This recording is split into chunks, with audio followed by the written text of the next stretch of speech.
izləyicilər, Tərbiyəsiz Atalar sözlərimizin ikinci bölümünə xoş gəlmisiniz. Görək bu dəfə bizi nələr gözləyir. Bu məsəl çox xoşuma gəlir. Qazan qazana deyir, götün qaradır. Yaxşı kişi qapı bağlananda yox, arvad soyunanda tanınar. Rəhmətlik deyərdi, ruhu şad olsun, yadıma saldınız. Götü yanan təndirə söykənməz.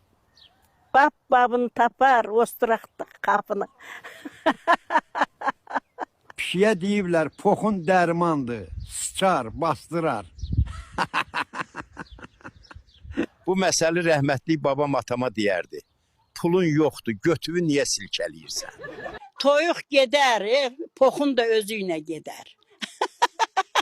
Verən aşı içənlərə qabına da sıçarlar bala.